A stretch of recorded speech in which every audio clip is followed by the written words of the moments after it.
Hello friends, special set practice GK science और current affairs के इस सीरीज में आप सभी का स्वागत है। फ्रेंड्स, ये सिविल कोर्ट, बिहार का सिविल कोर्ट, बिहार दरोगा, पीटी मेंस दोनों के लिए, बिहार एसएससी पीटी और मेंस दोनों एग्जाम के लिए और बीपीएससी एग्जाम के लिए काफी सिलेक्टेड क्वेश्चन और 50 क्वेश्चन का सीरीज सॉल्यूशन के साथ आपको मिल रहा है। आप इसका रेगुलर रिवीजन करिएगा। रेगुलर रिवीजन करने से क्या होता है कि एग्जाम तो अपने समय पर आएगा और जाएगा ही, आप पीछे ना रह जाए। इसके लिए रिवीजन जो है, ये सेट प्रैक्टिस जो है, ये कलेक्शन जो क्वेश्चन का है जीके और जीएस में और करंट अफेयर्स में, ये आपको काफी फायदा पहुंचाएगा, आपको एग्जाम रिजल्ट के काफी नजदीक ले जाएगा। इसके लिए इसका रिवीजन लगातार करते रहेंगे। और अगर केसीसी को फॉलो करते हैं तो इसे सब्सक्राइब कर लीजिएगा, इसे शेयर भी कर दिया कीजिएगा इस वीडियो को, और लाइक भी कर दिया कीजिएगा वीडियो को देखते समय। अगर ऐसा लगता है कि दूसरे के लिए यूजफुल होता है तो उसे शेयर कर दिया कीजिएगा। क्लियर? और अगर कोई कमी रह जाता है तो जरूर कमेंट बॉक्स में डालिएगा, हम उस कमी को दूर करने का पूरा प्रयास करेंगे। सेट नंबर 76 है और इसके पहले का सेट अगर आपको पीडीएफ के रूप में या रिवीजन के तौर पर आपको देखना है तो हमारे टेलीग्राम चैनल को ज्वाइन कर लीजिएगा। टेलीग्राम चैनल का लिंक हम प्रत्येक वीडियो के डिस्क्रिप्शन में डाल देते हैं। फ्रेंड्स, आपको बता दें कि इस सेट प्रैक्टिस को आप यूट्यूब चैनल पर सेट नंबर डालकर भी सर्च कर सकते हैं, तो वहां आपको आसानी से मिल जाएगा। चलिए आज का पहला क्वेश्चन देखते हैं। लेट ड्रॉप शब्दावली किस खेल से संबंधित होता है? लेट ड्रॉप शब्दावली जो होता है वो बैडमिंटन खेल से संबंधित शब्दावली के अंतर्गत शामिल किया जाता है। बैडमिंटन खेल से और भी शब्द आते हैं जैसे कि love, court, cross shot, net fault, ये सभी बैडमिंटन खेल से संबंधित शब्दावली है। तो ऑप्शन नंबर डी जो है वो आपका सही आंसर होगा। बैडमिंटन में और लिख लेते हैं, लव होता है, love, court, net fault, net fault, इसके अलावा cross shot, cross shot, etc, ये सभी शब्दावली जो है वो बैडमिंटन खेल से संबंधित है। सभी का बारी बारी से देख लेते हैं। क्रिकेट खेल से संबंधित कुछ शब्दावली जो है वो ध्यान रखेंगे। पॉपिंग है, क्रीज है, third man, fourth umpire, stroke, LBW, googly, गुल्ली, ये सभी खेल क्रिकेट से संबंधित शब्दावली है। हॉकी से ध्यान रखेंगे तो हॉकी की बात करें तो stick, half volley, tie breaker, bully, ये सभी शब्द हॉकी से संबंधित है। जबकि फुटबॉल खेल से संबंधित बात करें तो फुटबॉल से striker, headball, referee, free kick, ये सभी फुटबॉल खेल से संबंधित शब्दावली है। नेक्स्ट क्वेश्चन है, प्रथम एशियाई खेल का आयोजन कहां पर किया गया था? पहला एशियाई खेल 4 मार्च 1951 ईस्वी को भारत की राजधानी नई दिल्ली में आयोजित किया गया था। ध्यान रखेंगे, 4 मार्च 1951 ईस्वी को इसका आयोजन किया गया था। क्लियर? ध्यान रखेंगे, एशियाई खेल जो होता है, एशिया के संबंधित देश जो होते हैं वो इसमें शामिल हो सकते हैं। ध्यान रखेंगे कि यह एशियाई खेल जो है वह प्रत्येक 4 वर्ष के अंतराल पर आयोजित किया जाता है।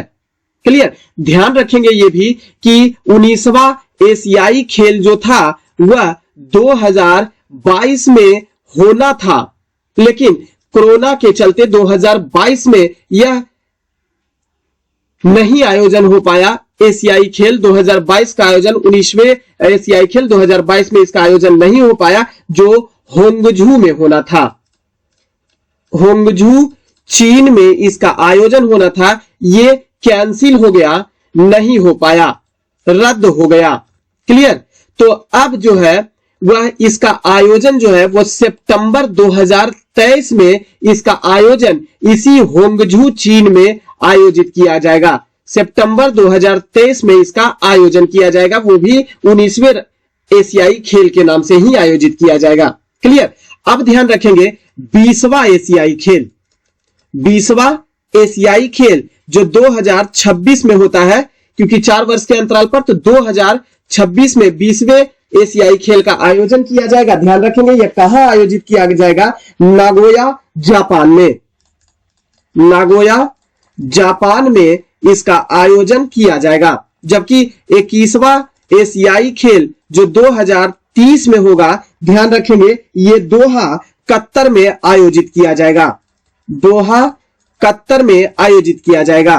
ध्यान रखेंगे 22वां जो एशियाई खेल होगा जो 2034 में इसका आयोजन हो जाएगा, वह रियाद, सऊदी अरब में होगा।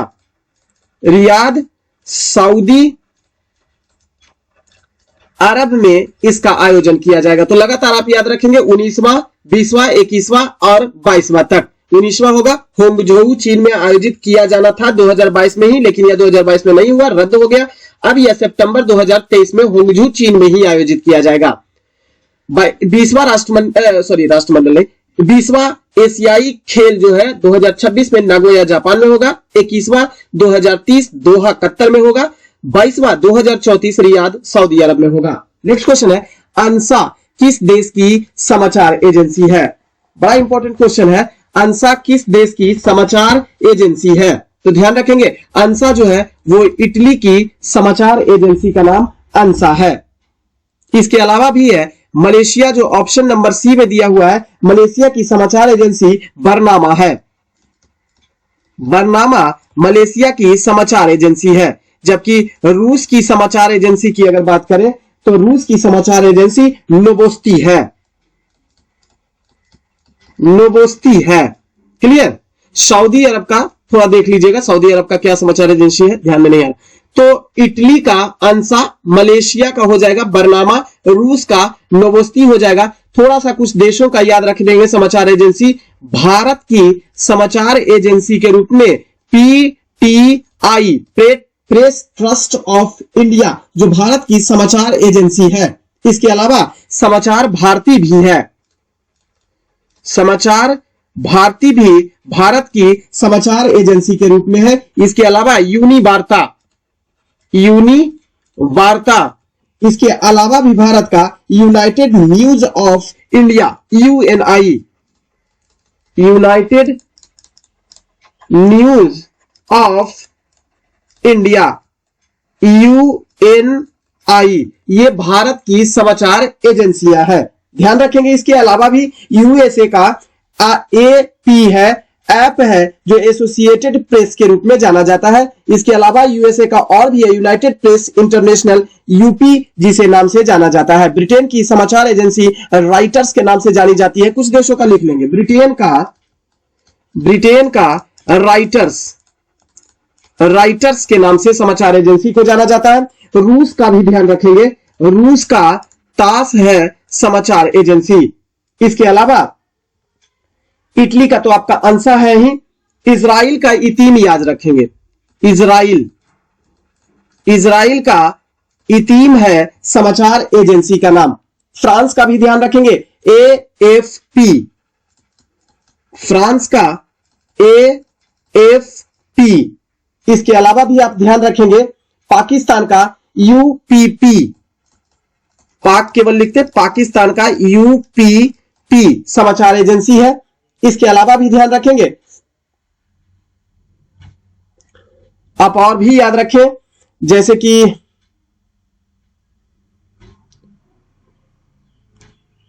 रूस का नोवोस्ती भी हो गया और रूस का तास भी होता है, दोनों ध्यान रखेंगे आप। मिस्र का मेना याद रखेंगे, मिस्र का मेना समाचार एजेंसी है। कुछ देशों का ध्यान रखेंगे। नेक्स्ट क्वेश्चन है क्षेत्रफल और अंतर्देशीय जल क्षेत्र की दृष्टि से रूस के बाद विश्व का सबसे बड़ा देश कौन सा है? तो क्षेत्रफल के दृष्टिकोण से आप एक ट्रिक याद रखेंगे, रुकजा चीन, यूएसए, ब्राजील, ऑस्ट्रेलिया,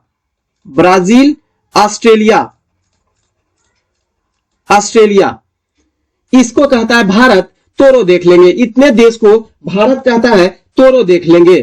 क्या है? तोरो देख लेंगे। कौन कहता है? भारत का कहना है कि रुक जा चीन, यूएसए, ब्राजील, ऑस्ट्रेलिया, तोरो देख लेंगे।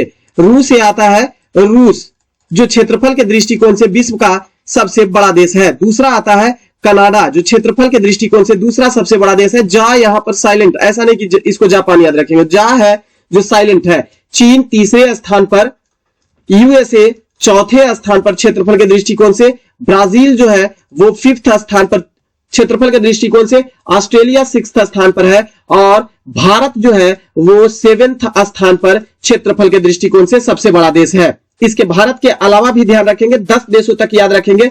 तो अर्जेंटीना, इसके बाद कजाकिस्तान और अल्जीरिया है। अल्जीरिया तो 8वां अर्जेंटीना, 9वां जो है वो कजाकिस्तान और 10वां अल्जीरिया सबसे बड़ा देश है। जबकि यही क्वेश्चन अगर आपसे पूछता है कि जनसंख्या के दृष्टिकोण से विश्व का देश कौन सा अग्रणी देश में आता है, तो ध्यान रखेंगे जनसंख्या के दृष्टिकोण से एक ट्रिक, चीन भारत का आईब्रो पावर है। चीन भारत का आईब्रो पावर है। जनसंख्या के दृष्टिकोण से देशों का क्रम ध्यान रखेंगे। चीन भारत का आईब्रो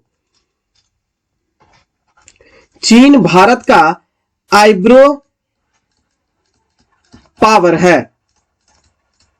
क्लियर। अब ध्यान रखेंगे चीन जनसंख्या के आधार पर पहला देश, फर्स्ट देश, भारत सेकेंड देश। का को यहां पे साइलेंट रखेंगे, यहां का से कुछ नहीं है। आ से याद रखेंगे अमेरिका जो कि तीसरा, थर्ड जनसंख्या के दृष्टिकोण से सबसे बड़ा है। ई से याद रखेंगे इंडोनेशिया जो चौथा जनसंख्या के दृष्टिकोण से सबसे बड़ा है। ब्राजील याद रखेंगे जो पांचवा जनसंख्या के दृष्टिकोण से सबसे बड़ा है। पावर से आप याद रखेंगे पाकिस्तान। इसके अलावा ब से याद रखेंगे बांग्लादेश और र से याद रखेंगे रूस। तो पाकिस्तान जो हो जाएगा वो 6th हो जाएगा, 7th जो हो जाएगा वो बांग्लादेश हो जाएगा और 8वें स्थान पर रूस का नंबर आता है जनसंख्या के दृष्टिकोण से। क्लियर। नेक्स्ट क्वेश्चन, तो इसमें आपका है क्षेत्रफल के दृष्टिकोण से रूस के बाद तो कनाडा हो जाएगा। नेक्स्ट क्वेश्चन है बिहार में स्थित दुर्गावती जलाशय परियोजना का शिलान्यास किस पंचवर्षीय योजना में किया गया था? इसका शिलान्यास किया गया था 1976 ईस्वी में जगजीवन राम के द्वारा किया गया था, जो उस समय केंद्रीय मंत्री के पद पर थे। ध्यान रखेंगे दुर्गावती जलाशय परियोजना जो है वो बिहार के कैमूर जिला के करमचत नामक स्थान पर स्थित है। तो बिहार के कैमूर में करमचत नामक स्थान पर स्थित है। इस कारण से इस दुर्गावती जलाशय परियोजना का नाम करमचत बांध के नाम से भी इसे जाना जाता है। क्लियर। यह भी आप ध्यान रखेंगे कि बिहार में एक दुर्गावती जलप्रपात भी है। दुर्गावती जलप्रपात भी बिहार में ही है जो कि रोहतास जिला में है। जलप्रपात जो रोहतास में स्थित है। ध्यान रखेंगे इस जलप्रपात की टोटल ऊंचाई 90 मीटर है। क्लियर। तो 1976 ईस्वी में 5वीं पंचवर्षीय योजना थी। नेक्स्ट क्वेश्चन है मुगल बादशाह शाहजहां के काल में भारत आने वाला विदेशी यात्री पीटर मुंडी किस देश का था? तो पीटर मुंडी भारत आया था शाहजहां के शासनकाल में और शाहजहां का शासनकाल 1627 ईस्वी से लेकर 1657 ईस्वी तक रहा था। क्लियर। इसी के दौरान पीटर मुंडी जो थे वो इंग्लैंड के यात्री थे और ये 1630 से 1634 ईस्वी तक भारत प्रवास पर रहे थे। क्लियर। पीटर मुंडी का यात्रा वृत्तांत जो है वो इटेरारियम मुंडी के नाम से जाना जाता है। पीटर मुंडी का यात्रा वृत्तांत जो है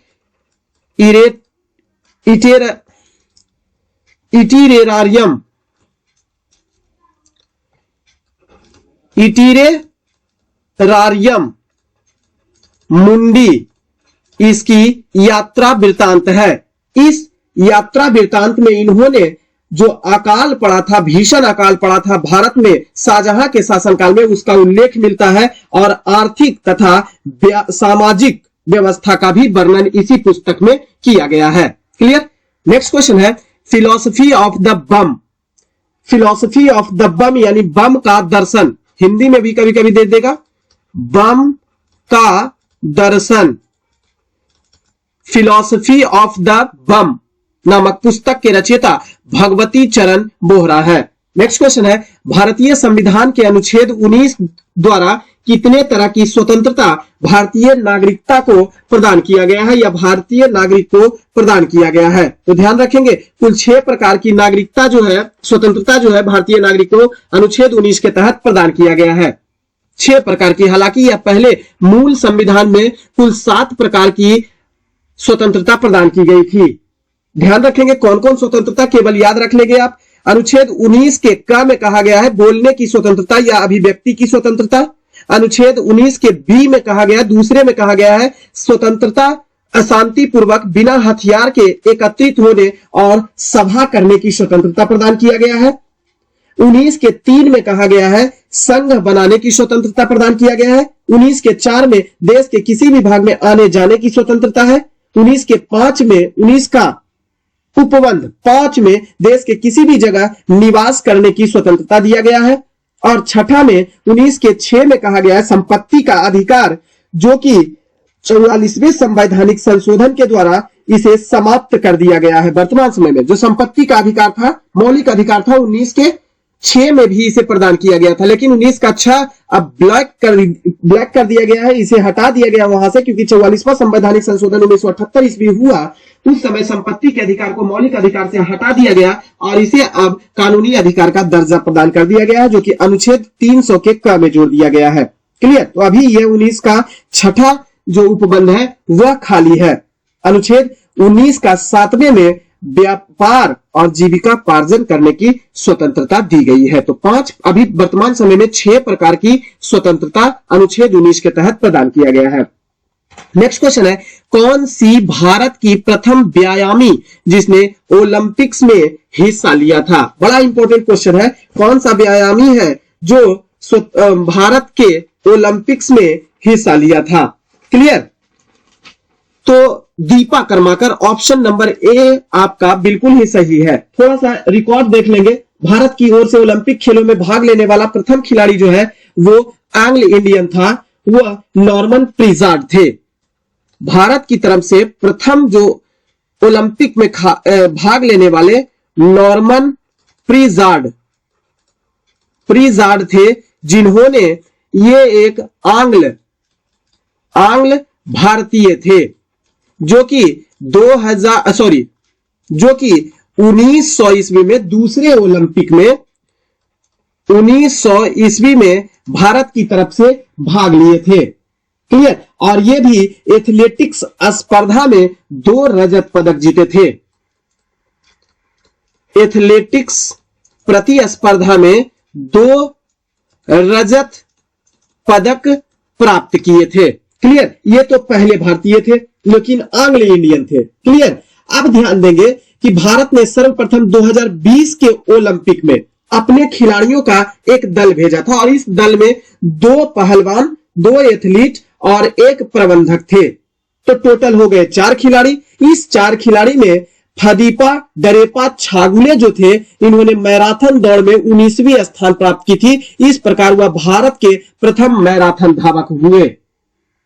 केवल ध्यान रखेंगे, अगला पॉइंट भी याद रखेंगे कि ओलंपिक में एथलेटिक्स स्पर्धा के फाइनल में पहुंचने वाले पहले भारतीय जो थे वो मिल्खा सिंह थे।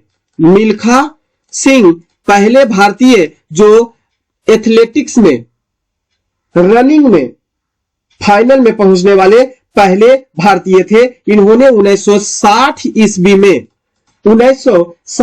में रोम ओलंपिक हुआ था, उसमें 400 मीटर के दौड़ में 400 मीटर के दौड़ में यह भाग लिए थे और स्थान कैमा प्राप्त हुआ था? तो 4th स्थान इनको प्राप्त हुआ था। क्लियर? अगला भी याद रखेंगे कि ओलंपिक खेल में भाग लेने वाली प्रथम भारतीय महिला अगर आपसे पूछेगा तो मैरी लीला राव थी। मैरी लीला राव जो थी, मैरी लीला राव जो थी, वो पहली भारतीय महिला थी जो ओलंपिक में भाग ली थी। पहली महिला भारतीय। क्लियर? नेक्स्ट क्वेश्चन है, गया के समीप नागार्जुनी की पहाड़ियों में प्रसिद्ध गोपी गुफा का निर्माण किसके द्वारा करवाया गया था? गोपी गुफा का निर्माण करवाया गया था अशोक के पुत्र दशरथ के द्वारा। अशोक के पुत्र दशरथ ने इस नागार्जुन की पहाड़ियों में 3 गुफा का निर्माण करवाए थे, जिसमें सबसे पहला गोपी गुफा का नाम आता है। तो सबसे पहले आंसर जो होगा वो दशरथ ने किया था, जो अशोक के पुत्र थे। तो पहला गुफा है नागार्जुन पहाड़ियों में गोपी गुफा। दूसरा जो है गोपी गुफा के अलावा है दूसरा बेदाथिका, तथा तीसरा मिर्जा मंडी या बापिया गुफा के नाम से जाना जाता है। तो दूसरा ध्यान रखेंगे बेदाथिका, तीसरा नाम आता है मिर्जा मंडी, मिर्जा मंडी या मिर्जा मंडी को ही बापिया गुफा कहा जाता है। बापिया गुफा, इन 3 गुफा का निर्माण जो है वो राजा दशरथ के द्वारा, जो अशोक के पुत्र थे, इनके द्वारा करवाया गया था। गोपी गुफा का निर्माण दशरथ ने 232 बीसी में करवाया था। क्लियर? इसके अलावा अशोक ने भी नागार्जुन की पहाड़ियों में 4 गुफा का निर्माण करवाए थे। इसके पहले कर्ज, चौपाड़, सुदामा और विश्व झोपड़ी, जो सभी आजीवकों के रहने के लिए, आजीवक संप्रदाय को रहने के लिए प्रदान किया गया था। क्लियर? नेक्स्ट क्वेश्चन है, Indian institute of sugar technology किस नगर में स्थित है?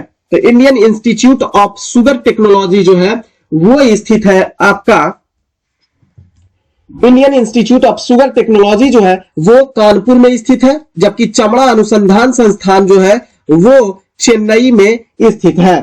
क्लियर?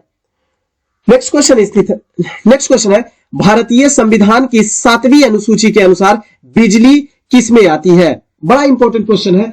हमारे संविधान में अनुसूचियों की संख्या वर्तमान समय में 12 है। केवल सुनेंगे 12 अनुसूची की संख्या वर्तमान समय में है, लेकिन मूल संविधान में अनुसूचियों की संख्या 12 न होकर 8 अनुसूची की संख्या थी। समय समय पर संवैधानिक संशोधन करके 9वीं, 10वीं, 11वीं और 12वीं अनुसूची को जोड़ा गया और वर्तमान का स्थिति है कि 12 अनुसूची है। ध्यान देंगे, इस 12 अनुसूची में अनुसूची 7वां जो है उसमें सूचियों की चर्चा किया गया है। कई प्रकार के सूची की चर्चा किया गया, जैसे संघ सूची, राज्य सूची और समवर्ती सूची। एक अन्य अवशिष्ट सूची को भी इसमें दर्जा दिया गया है। राज्य सूची में वर्तमान समय में अगर यदि जो देखा जाए तो राज्य सूची में कुल वर्तमान समय में 61 विषय है। वर्तमान स्थिति के अनुसार 61 विषय को शामिल किया गया है। संघ सूची में वर्तमान समय में कुल 100 विषय को शामिल किया गया है। समवर्ती सूची में वर्तमान समय में पहले था 47, लेकिन वर्तमान समय में राज्य सूची से कुछ विषयों को निकालकर राज्य सूची में पहले था 66 विषय। क्लियर? लेकिन इस राज्य सूची से 5 विषय को निकाल दिया गया और इसे समवर्ती सूची में डाल दिया गया। तो वर्तमान समय में समवर्ती सूची में विषय की संख्या जो है वो 52 है वर्तमान स्थिति में। पहले कितना था? तो पहले था 47 विषय। अब ध्यान रखेंगे, राज्य सूची पर कानून बनाता है राज्य सरकार, संघ सूची पर संघ सरकार बनाता है और समवर्ती सूची पर राज्य और केंद्र दोनों सरकारें कानून बना सकती है। क्लियर? लेकिन वरीयता में अगर ध्यान दिया जाए, वरीयता की बात आ जाए तो संघ जो कानून बनाएगा समवर्ती सूची के अंतर्गत वही कानून को लागू किया जाएगा। क्लियर है? आपसे क्वेश्चन पूछा है समवर्ती बिजली किस सूची में आती है 7वीं अनुसूची के अंतर्गत? तो बिजली जो है वो समवर्ती सूची के अंतर्गत शामिल किया जाता है। क्लियर? राज्य सूची के कुछ विषय को भी ध्यान रखेंगे। तो राज्य सूची में कुछ विषय है जो पंचायती राज, कानून व्यवस्था यानी पुलिस इत्यादि सब राज्य कानून में आ जाता है, राज्य सूची में आ जाता है। संघ सूची के अंतर्गत रेल आ जाता है, डाक आता है, तार आता है, रक्षा इत्यादि विषय को संघ सूची के अंतर्गत शामिल किया जाता है। और समवर्ती सूची के अंतर्गत वन, पर्यावरण, शिक्षा, समाचार पत्र, बिजली, ये सभी को समवर्ती सूची में शामिल किया जाता है। क्लियर? नेक्स्ट क्वेश्चन है, धूपगढ़ी किस पर्वत श्रेणी की या किस पर्वत क्षेत्र की सर्वोच्च चोटी है? तो धूपगढ़ी जो है वो सतपुड़ा पर्वत श्रेणी की सर्वोच्च चोटी है। यह सतपुड़ा जो है मध्य प्रदेश में स्थित पर्वत है। जो महादेवा पर्वत पर स्थित है। धूपगढ़ी जो है, यह धूपगढ़ महादेवा सतपुड़ा पर्वत के महादेवा पर्वत पर स्थित सर्वोच्च चोटी के अंतर्गत इसे शामिल किया जाता है। सतपुड़ा की पहाड़ जो है वो एक ज्वालामुखी से निर्मित चट्टानों से बनी हुई पहाड़ है। फिर आता है अरावली। अरावली जो है सबसे प्राचीन भारत की पर्वत श्रेणी है। यह राजस्थान में स्थित है और इसकी सबसे ऊंची चोटी जो है अरावली की वो है गुरु शिखर। गुरु शिखर अरावली की सर्वोच्च चोटी है। नीलगिरी की अगर यदि जो बात करते हैं तो नीलगिरी की सर्वोच्च चोटी जो है वो है दोदा बेटा। दोदा बेटा नीलगिरी की सर्वोच्च चोटी है, जो कि दक्षिण भारत की सर्वोच्च चोटी अन्नाईमुली है और अन्नामलई पर्वत श्रेणी की चोटी है। दोदा बेटा जो है वो दक्षिण भारत की दूसरी सर्वोच्च चोटी के अंतर्गत शामिल किया जाता है। हिमालय की सर्वोच्च चोटी माउंट एवरेस्ट है और माउंट एवरेस्ट की टोटल ऊंचाई 8,848 मीटर स्थित है। Clear? Mount Everest. Clear? Next question है, खट्टे फलों के लिए कौन सी जलवायु उपयुक्त होती है? तो खट्टे फल के लिए भूमध्य सागरीय जलवायु जो है वो काफी उपयुक्त होती है। भूमध्य सागरीय जलवायु जो है वो उत्तर और दक्षिणी दोनों अक्षांश की अगर बात किया जाए तो 5 डिग्री से लेकर 10 डिग्री अक्षांशों के बीच पाई जाने वाली स्थिति होती है। क्लियर? विषुवत रेखीय प्रदेश, इसे ही भूमध्य सागरीय जलवायु कहेंगे या विषुवत रेखीय जलवायु के नाम से भी इसे जाना जाता है। भूमध्य सागरीय प्रदेश में देखा जाए तो औसत तापमान जो यहां का होता है वो 27 डिग्री सेल्सियस औसत तापमान होता है। औसत ताप यहां का होता है, लेकिन तापांतर होता है, वार्षिक तापांतर की अगर बात किया जाए, यहां वार्षिक तापांतर की बात किया जाए तो यहां पे वार्षिक तापांतर 2 डिग्री सेल्सियस से लेकर 3 डिग्री सेल्सियस तक होता है। 2 डिग्री सेल्सियस से लेकर 3 डिग्री सेल्सियस के बीच इसका वार्षिक तापांतर होता है। इस प्रदेश में भूमध्य सागरीय जलवायु में संतरा, नींबू, मौसमी, अंगूर ये सभी फसलों की बहुतायत रूप से खेती की जाती है। क्लियर? नेक्स्ट क्वेश्चन है, इग्लू किनका निवास स्थान होता है? इग्लू जो है वो एस्किमो जनजाति का निवास स्थान जो है वो होता है इग्लू। एस्किमो जनजाति जो है वो उत्तरी ध्रुवों के क्षेत्र में पाई जाने वाली जनजाति होती है एस्किमो जनजाति। एस्किमो जनजाति बर्फ का बना हुआ अर्धचंद्राकार घर, एस्किमो प्रजाति के द्वारा बर्फ का बना हुआ अर्धचंद्राकार घर को ही इग्लू के नाम से जाना जाता है। क्लियर है? इग्लू के नाम से जाना जाता है। एस्किमो जो शब्द आया है एस्किमो जनजाति से, एस्किमो जो शब्द होता है इसका शाब्दिक अर्थ होता है कच्चा मांस खाने वाला। एस्किमो का शाब्दिक अर्थ होता है। एस्किमो जनजाति जो है वो मंगोल प्रजाति से संबंधित है। मंगोल प्रजाति से संबंधित प्रजाति को शामिल किया जाता है। क्लियर है? नेक्स्ट क्वेश्चन है, अच्छा एक बात और, इसमें बांटू प्रजाति भी है। बांटू प्रजाति के आवास को किस नाम से जाना जाता है? तो क्रॉल के नाम से जाना जाता है। इसके आवास को क्रॉल कहा जाता है। और ये क्रॉल जो होता है ना, ये क्रॉल जो है वो अफ्रीका में निवास करने वाला बांटू जनजाति और नेटाल क्षेत्र जो दक्षिण अफ्रीका में पाया जाता है के प्रजाति जो जुलू है, बांटू के अलावा जुलू प्रजाति भी जो है वह घास से निर्मित जो आवास बनाता है उसे क्रॉल कहा जाता है। घास निर्मित आवास को क्रॉल कहा जाता है। और यह क्रॉल जो है बांटू के अलावा भी ध्यान रखेंगे जुलू प्रजाति द्वारा भी बनाया जाता है। क्लियर? नेक्स्ट क्वेश्चन है, ओजोन परत वायुमंडल के किस भाग में पाई जाती है? तो ओजोन परत जो होता है वो पाई जाती है समताप मंडल में। यह ओजोन परत समताप मंडल का सबसे ऊपरी परत कहलाता है या ऊपरी परत होता है।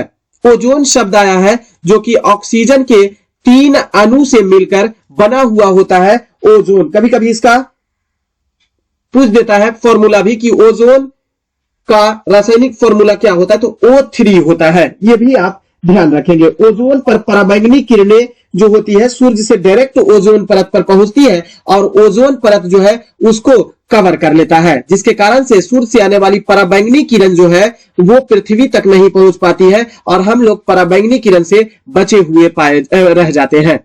क्लियर? इस कारण से ओजोन परत को समताप मंडल में पाए जाने वाले ओजोन परत को हमारे पृथ्वी का सुरक्षा कवच के नाम से भी जाना जाता है। क्लियर? क्षोभ मंडल की बात करें तो मौसम परिवर्तन सभी प्रकार की घटनाएं घटती है। क्षोभ मंडल को अंग्रेजी में ट्रोपोस्फियर के नाम से जाना जाता है। ट्रोपोस्फियर यह मौसम परिवर्तन सभी घटनाओं का केंद्र होता है, जिस कारण से इसे परिवर्तन मंडल के नाम से जाना जाता है। दूसरा आता है समताप मंडल, जिसे स्ट्रेटोस्फियर कहा जाता है। क्लियर? तीसरा मंडल आता है मध्य मंडल, जिसे मीजोस्फीयर कहा जाता है। यह समताप मंडल के ऊपर वाला हिस्सा होता है। जबकि मध्य मंडल के अलावा आयन मंडल होता है, जिसे आयनोस्फीयर कहा जाता है।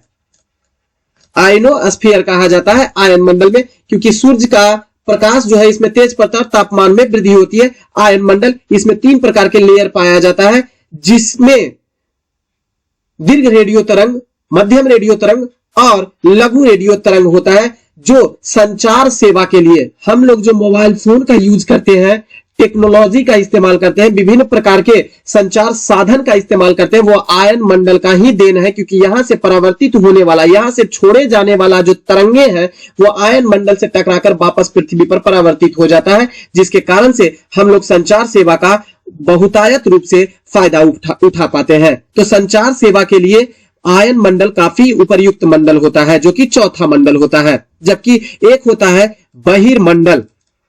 बहिर्मंडल यानी एक्सोस्फीयर। यह एक्सोस्फीयर सूर्य के काफी नजदीक होता है और तापमान में काफी ज्यादा वृद्धि रहती है। नेक्स्ट क्वेश्चन है, ऋग्वेद के किस मंडल में पहली बार शूद्र का उल्लेख मिलता है? ध्यान देंगे, बड़ा इंपॉर्टेंट क्वेश्चन है ऋग्वेद से संबंधित।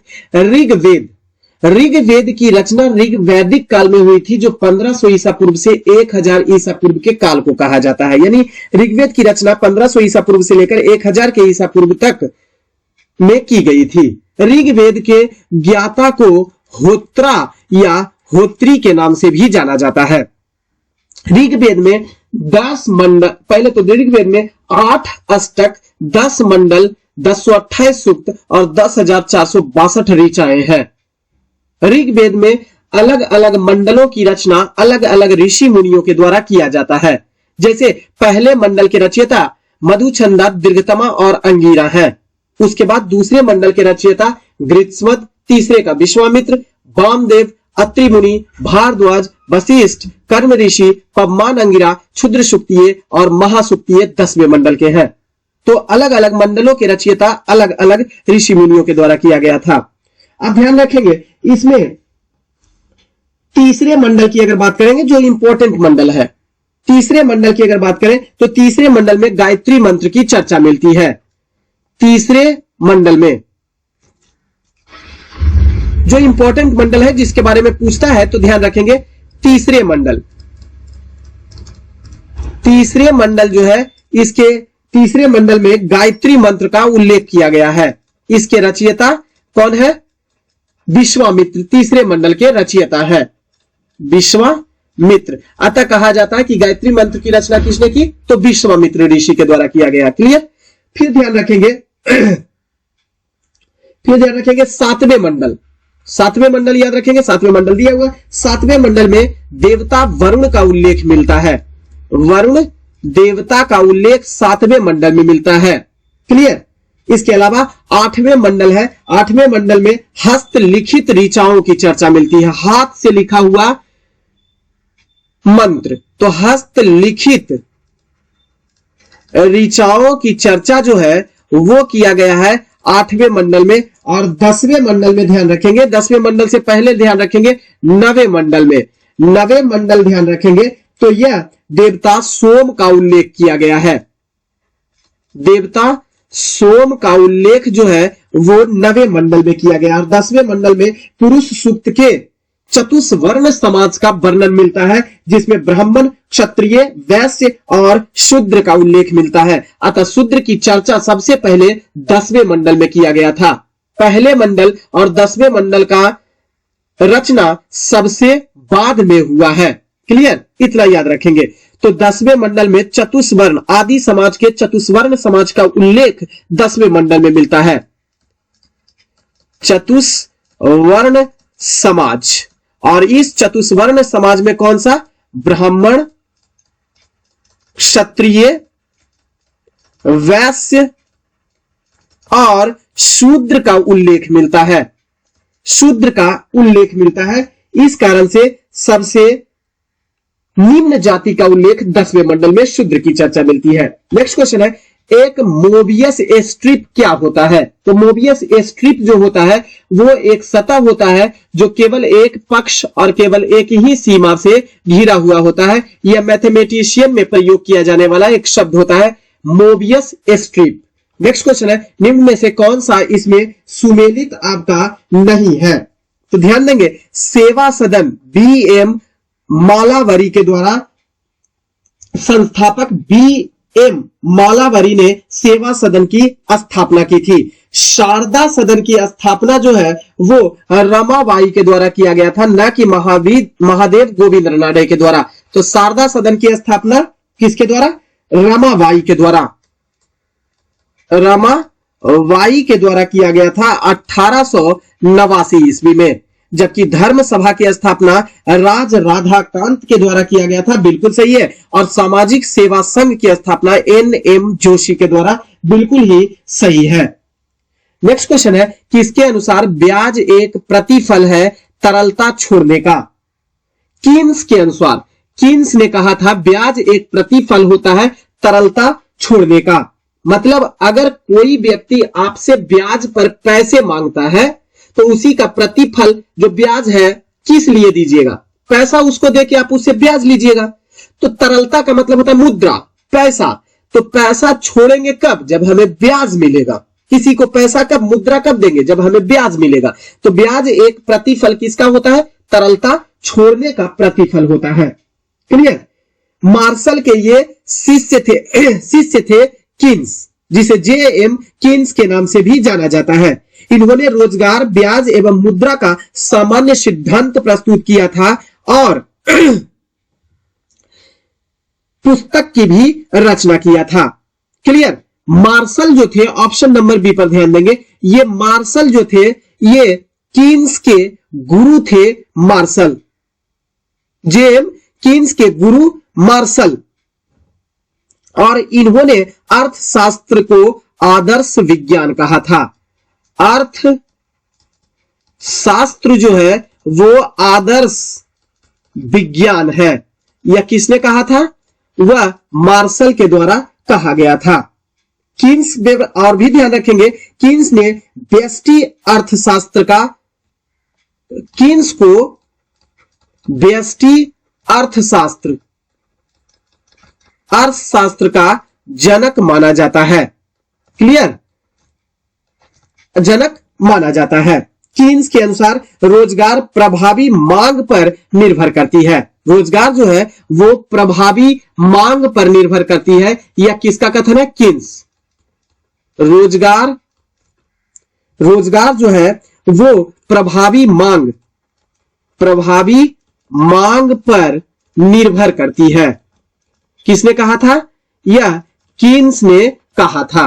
नेक्स्ट क्वेश्चन है, किसी वस्तु की मांगी गई मात्रा का विस्तार या संकुचन निम्नलिखित में से किसमें परिवर्तन का परिणाम होता है? तो यह उपभोक्ता की आय का परिणाम होता है। उपभोक्ता की आय किसी भी वस्तु की मांगी गई मात्रा का विस्तार या संकुचन का परिवर्तन का यह परिणाम कहलाता है। क्लियर? नेक्स्ट क्वेश्चन की बात करें, पेट्रोल और कार के बीच मांग की प्रतिलोच है। अब ध्यान देंगे, दो वस्तु आया है, एक पेट्रोल है और दूसरा वस्तु है, इकोनॉमिक्स के आधार पर अगर देखें तो कार है। ठीक है। इकोनॉमिक्स में वस्तु को दो वर्गों में बांटा गया है मेनली रूप से, एक स्थापन्य वस्तु और दूसरा पूरक वस्तु। एक होता है जो स्थापन्य वस्तु, फिर से लिखेंगे, वस्तु दो प्रकार का इकोनॉमिक्स में होता है, एक स्थापन्य वस्तु है और दूसरा है पूरक वस्तु। अब ध्यान देंगे, स्थापन्य वस्तु किसको कहेंगे, बड़ा बारीकी से समझेंगे। स्थापन्य वस्तु किसे कहेंगे, जो जिसके स्थान पर दूसरे वस्तु का यूज किया जा सकता है उसको स्थापन्य कहा जाता है। जैसे पेंसिल के जगह पर हम पेन यूज कर सकते हैं, क्लियर। कोका कोला के स्थान पर हम थम्स अप का इस्तेमाल कर सकते हैं, ठंडा ही तो पीना है, लिखना ही तो है तो पेंसिल से लिखे या तो पेंसिल से लिखे या तो पेन से लिखे, पीना ही है कोल्ड ड्रिंक तो कोका कोला पिए चाहे थम्स अप पिए। तो ये स्थापन्य वस्तु है, यानी उसके स्थान पर कोई अन्य दूसरे वस्तु का, चाय के जगह पर कॉफी यूज कर लेंगे, क्लियर। तो स्थापन्य वस्तु, अब स्थापन्य वस्तु में क्या होता है कि एक के दाम को बढ़ने पर दूसरा का मांग बढ़ जाता है, दूसरे का मांग बढ़ जाता है। अब पेन और पेंसिल, पेन और पेंसिल, थम्स अप और कोका कोला, थोड़ा सा समझेंगे, कोका कोला, इसके अलावा भी और चाय कॉफी, ध्यान देंगे। इसमें स्थापन्य वस्तु में क्या होता है, एक का रेट बढ़ेगा तो दूसरे के मांग में वृद्धि हो जाएगी। कैसे कि पेन के जगह पर हम पेंसिल यूज कर सकते हैं, इसका मांग हो गया, इसका मान लिया जाए रेट हो गया, जो पहले मिल रहा था 2 रुपया में अब हो गया या 8 रुपया में, लेकिन पेंसिल का रेट अभी भी 2 रुपया बरकरार है। तो एक का रेट जैसे ही बढ़ेगा तो दूसरे वस्तु इससे संबंधित स्थापन्य वस्तु जो है उसका मांग में वृद्धि हो जाएगा, हम पेंसिल का यूज कर लेंगे। थम्स अप का रेट बढ़ के 50 रुपया हो गया है, कोका कोला का अभी भी 25 रुपया है, तो क्यों ना कोका कोला पी लेंगे, ठंडा ही तो पीना है, मार्केट ही तो घूम रहे हैं। चाय का रेट बढ़ के हो गया 10 रुपये कप, लेकिन कॉफी का रेट अभी भी 8 रुपये कप बना हुआ है, तो एक के वस्तु में वृद्धि होगा स्थापन्य वस्तु, तो उसके स्थापन्य वस्तु दूसरे वस्तु का मांग बढ़ जाएगा, क्लियर। जबकि पूरक वस्तु एक के स्थान पर एक, यानी उस पूरक वस्तु बिना एक दूसरे के पूरक हो एक दूसरे के रह ही नहीं सकता है, यानी एक से दूसरा मिलेगा तभी वह पूरक कहलाएगा, क्लियर। जैसे कि पेट्रोल हो गया और कार हो गया, ये एक दूसरे का पूरक है। पेट्रोल रहेगा आपके पास तो पेट्रोल को पॉलिथीन में भर के घूमल बुलिए, कहीं हम कार पर चल रहे हैं, कहीं भी ऐसा संभव है नहीं है। तो पेट्रोल आपके पास है और कार है ये नहीं है, या कार आपके पास है पेट्रोल है ये नहीं है।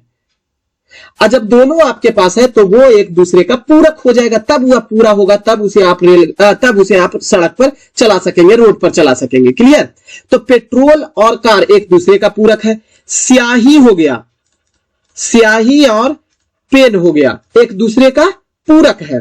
तो पूरक वस्तु में क्या होता है, एक के कीमत में वृद्धि होने पर दूसरे का मांग में कमी आ जाता है। जैसे पेट्रोल का दाम अगर जिस समय बढ़ जाता है उस समय कार के मांग में भी कमी आ जाती है। तो ऐसे वस्तु जो होते हैं वो पूरक वस्तु कहलाते हैं। इसमें कहता है पेट्रोल और कार के बीच मांग की प्रतिलोच जो है वह क्या होता है, तो ऋणात्मक होता है। कैसे कि एक के दाम में वृद्धि हुई तो दूसरे के दाम में मांग में कमी आ गई, दाम में वृद्धि तो दूसरे के मांग में कमी आ गई, तो ऋणात्मक होता है। नेक्स्ट क्वेश्चन है, हर्षवर्धन के मृत्युपरांत बिहार के कुछ क्षेत्र में कुछ समय के लिए तिब्बत की संप्रभुसत्ता स्थापित हो गई थी, जिसका अंत किया गया था किसके द्वारा, आदित्य सेन के द्वारा अंत कर दिया गया था। नेक्स्ट क्वेश्चन है, चीनी यात्री वेनसांग ने किस विश्वविद्यालय में अध्ययन किया था। चीनी यात्री वेनसांग चीन से आया था 629 ईस्वी में और 645 ईस्वी तक यह भारत प्रवास पर रहा था। इन्होंने नालंदा विश्वविद्यालय में विभिन्न प्रकार के ख्याति को पढ़ा था, बौद्ध धर्म से संबंधित पुस्तकें का अध्ययन किया था।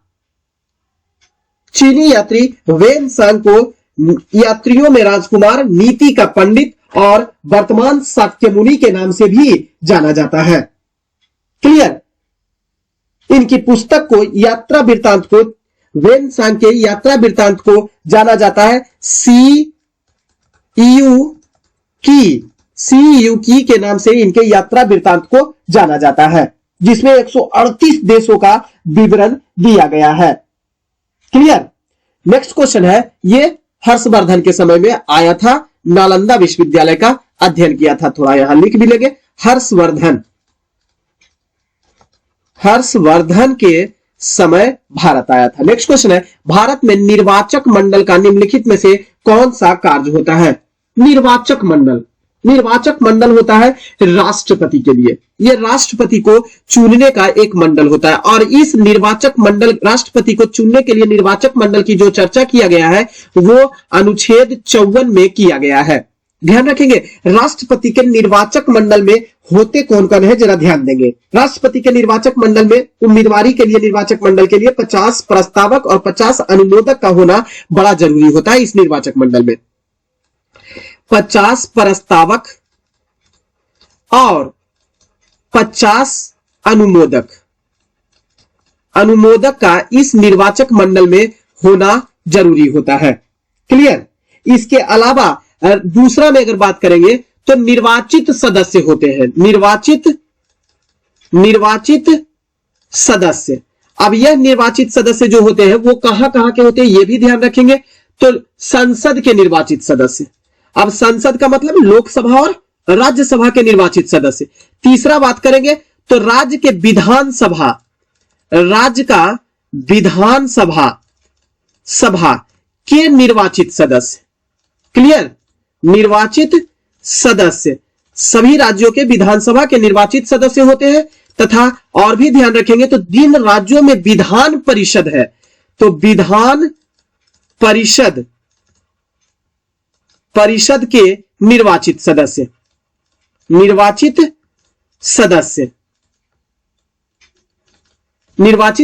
इसके अलावा 2 केंद्र शासित प्रदेश, दिल्ली और पुदुचेरी विधानसभा के निर्वाचित सदस्य जो होते हैं वो इस निर्वाचक मंडल के भाग होते हैं। Option number B. Next question है, निम्नलिखित में से कौन सी बात इसमें से सही कही गई है? कौन सी बात सही की गई है?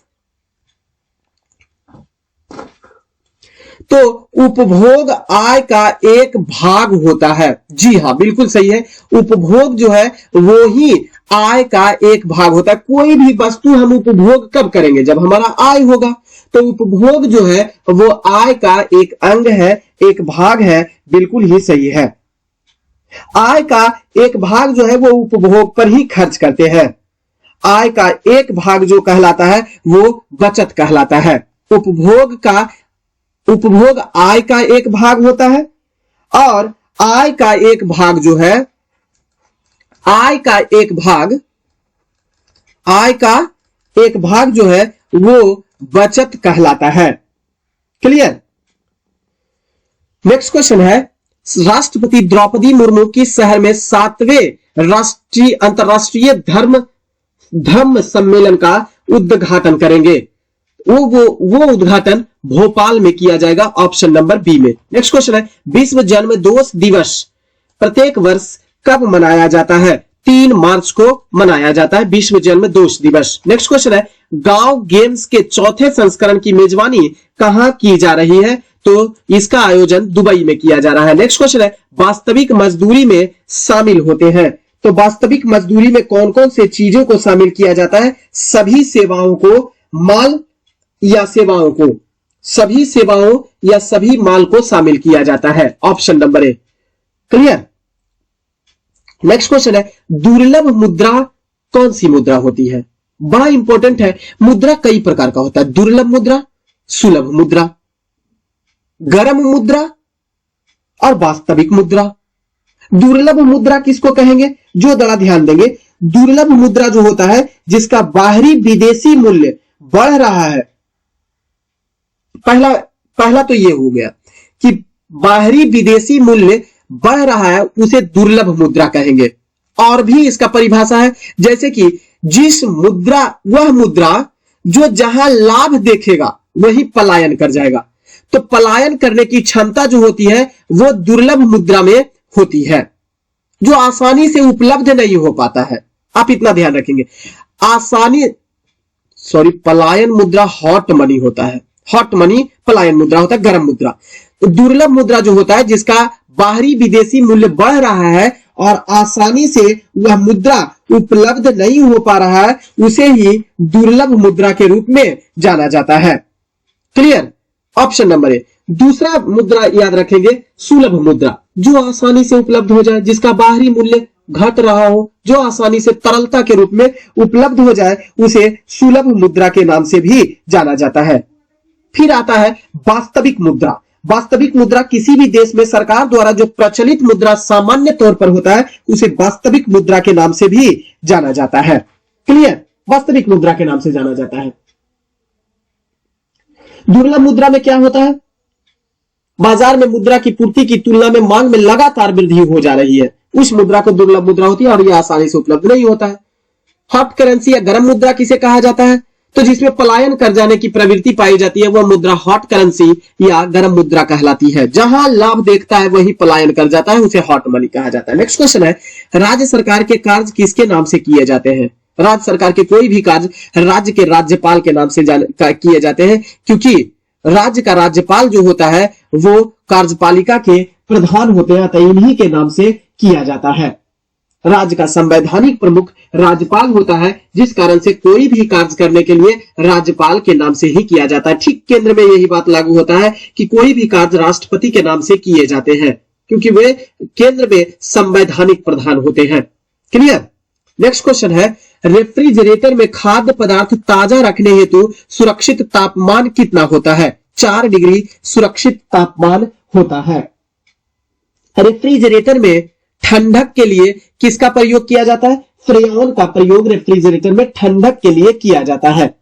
रेफ्रिजरेटर से CFC यानी क्लोरोफ्लोरोकार्बन निकलता है, जो कि ओजोन परत को नुकसान पहुंचाता है।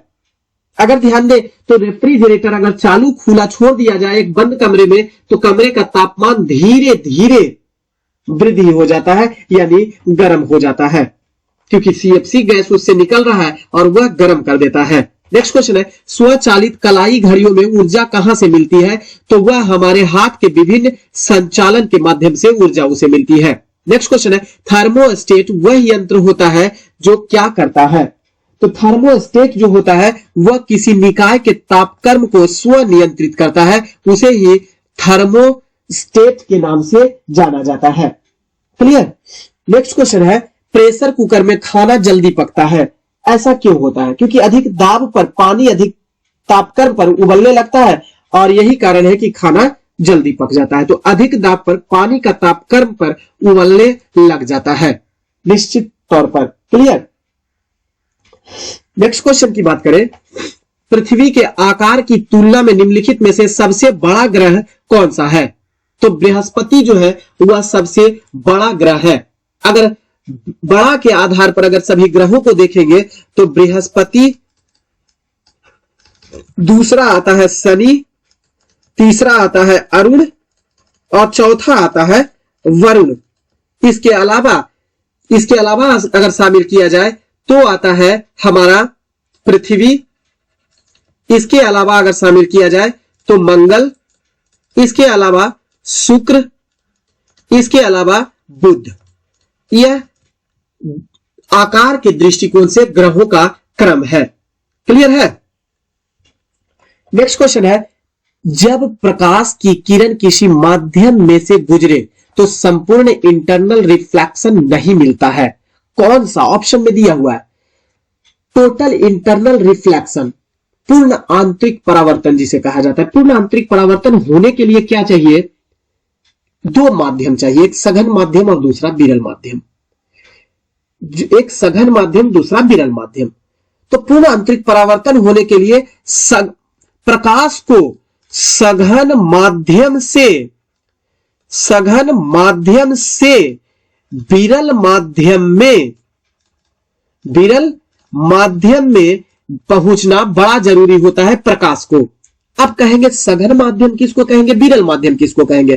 तो जिस माध्यम का अपवर्तनांक जितना अधिक होता है उसे उतना ही सघन माना जाता है, और जिस माध्यम का अपवर्तनांक जितना कम होता है उसे उतना ही विरल माना जाता है। तो आप ध्यान रखेंगे, हीरा, कांच, जल और तब वायु, ये चार माध्यम याद रखेंगे। हीरा का अपवर्तनांक सबसे ज्यादा 2.42 हीरा का अपवर्तनांक, कांच का अपवर्तनांक कितना होता है 1.50, जल का अपवर्तनांक कितना होता है 1.33 और वायु का अपवर्तनांक होता है 1। तो हमने कहा जो जितना ज्यादा अपवर्तनांक रखेगा जो माध्यम, वह उतना ही सघन होगा। तो पूर्ण आंतरिक परावर्तन होने के लिए प्रकाश को सघन माध्यम से विरल माध्यम में जाना जरूरी होता है। जैसे कि हीरा से कांच में जाएगा तो, हीरा से जल में जाएगा तो, हीरा से वायु में जाएगा तो, या कांच से जल में जाएगा प्रकाश, या जल से वायु में जाएगा प्रकाश, या कांच से वायु में चल जाए। यानी सघन माध्यम से विरल माध्यम में अगर प्रकाश जाएगा तो पूर्ण आंतरिक परावर्तन की घटना घटेगी। क्लियर है। तो अब आप ऑप्शन पर ध्यान देंगे, कांच से वायु में प्रकाश जाएगा तो पूर्ण आंतरिक परावर्तन, क्योंकि वायु की तुलना में कांच अधिक सघन है, तो ये तो आपका सही हो जाएगा। कांच से पानी में जाएगा तो, कांच से पानी में जाएगा तो ये भी सघन माध्यम का काम कर रहा है। कांच की तुलना में पानी का कम सघनता होता है, अतः कांच की तुलना में जल जो होता है वो विरल माध्यम का कार्य करेगा। क्लियर। तीसरा है पानी से कांच में जाएगा तो, पानी से जल से कांच में आएगा तो अपवर्तन की घटना घटेगी, ना कि पूर्ण आंतरिक परावर्तन की घटना घटेगी। यहां उल्टा हो रहा है, विरल माध्यम से सघन माध्यम में जा रहा है। तो ऑप्शन नंबर सी आपका गलत हो जाएगा। ध्यान रखेंगे, यहां अपवर्तन की घटना घटेगी, घटना होगी। क्लियर। नेक्स्ट क्वेश्चन है, ईंधन संरक्षण हेतु हाल ही में भारत सरकार द्वारा कौन सी नई योजना का शुभारंभ किया गया है। सक्षम योजना का शुभारंभ हाल ही में किया गया है। क्लियर। नेक्स्ट क्वेश्चन है, राष्ट्रीय बालिका दिवस कब मनाया जाता है। बड़ा इंपॉर्टेंट क्वेश्चन है। राष्ट्रीय बालिका दिवस जो है वो 24 जनवरी को मनाया जाता है। 24 जनवरी को राष्ट्रीय बालिका दिवस के रूप में मनाया जाता है। क्लियर। महिला एवं बाल विकास मंत्रालय ने 2008 से राष्ट्रीय बालिका दिवस मनाया जा रहा है। कब से 2008 से प्रत्येक 24 जनवरी को राष्ट्रीय बालिका दिवस के रूप में मनाया जाता है। किस लिए, क्योंकि लिंगानुपात को बढ़ावा देना तथा बालिका के साथ भेदभाव को समाप्त करना, यही राष्ट्रीय बालिका दिवस मनाने का मुख्य उद्देश्य रहा है। अंतरराष्ट्रीय महिला दिवस की अगर बात किया जाए, अंतरराष्ट्रीय महिला दिवस की अगर बात किया जाए तो 8 मार्च को मनाया जाता है अंतरराष्ट्रीय महिला दिवस। लेकिन राष्ट्रीय महिला दिवस की अगर बात किया जाए तो ध्यान रखेंगे 13 फरवरी को मनाया जाता है राष्ट्रीय महिला दिवस। राष्ट्रीय महिला दिवस को याद रखेंगे 13 फरवरी को मनाया जाता है। क्लियर। नेक्स्ट क्वेश्चन है, निम्नलिखित में से कौन एक उप परमाणविक कण होता है। तो न्यूट्रिनो जो है वो उप परमाणविक कण के अंतर्गत शामिल किया जाता है। इलेक्ट्रॉन, प्रोटॉन, न्यूट्रॉन ये सभी मूल कण के रूप में शामिल किया जाता है, और न्यूट्रिनो जो है वो उप परमाणविक कण होता है। क्लियर। नेक्स्ट क्वेश्चन है, मियोसिस की कौन सी अवस्था में कायएज्मेटा बनता है। बड़ा इंपॉर्टेंट क्वेश्चन है। मियोसिस की एक घटना होती है जिसमें कायज्मेटा बनता है। अब यहां पर थोड़ा सा ध्यान देने वाली बात है, कोशिका विभाजन, सेल डिवीजन की बात करेंगे, और सेल डिवीजन में अर्धसूत्री विभाजन यानी मियोसिस डिवीजन की बात करेंगे। तो मियोसिस डिवीजन जो है वह मियोसिस डिवीजन जो सेल डिवीजन का एक हिस्सा होता है, मियोसिस, या इसी को अर्धसूत्री विभाजन भी कहा जाता है। इस मियोसिस डिवीजन की खोज फॉर्मर एवं मूरे नामक विद्वान के द्वारा किया गया था। क्लियर। फॉर्मर एवं मूरे नामक विद्वान के द्वारा अर्धसूत्री विभाजन को नाम दिया गया था मियोसिस, लेकिन इसकी खोज बिजमैन के द्वारा किया गया था, और इसका विस्तृत अध्ययन स्ट्रॉसबर्गर ने किया 1888 ईस्वी में। अब ध्यान देंगे, यह विभाजन एक जनन कोशिका में होती है। मियोसिस डिवीजन जो होता है वो एक जनन कोशिका में होती है, और यह मियोसिस डिवीजन दो प्रकार का होता है। मियोसिस फर्स्ट के रूप में दो प्रकार से, मियोसिस फर्स्ट और मियोसिस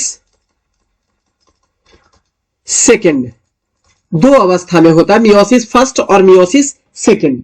मियोसिस फर्स्ट में गुणसूत्रों की संख्या जो रहती है वो आधी रह जाती है और इसलिए इसे रिडक्शन डिवीजन के नाम से जाना जाता है। मियोसिस फर्स्ट को रिडक्शन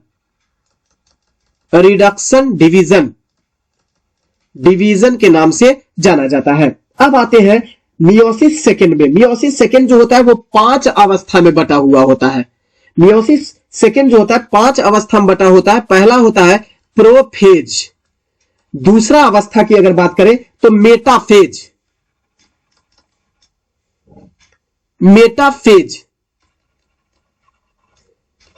तीसरे अवस्था की अगर बात करें तो एनाफेज फर्स्ट और टीलोफेज फर्स्ट होता है। एनाफेज फर्स्ट और चौथे अवस्था जो होता है वो टीलोफेज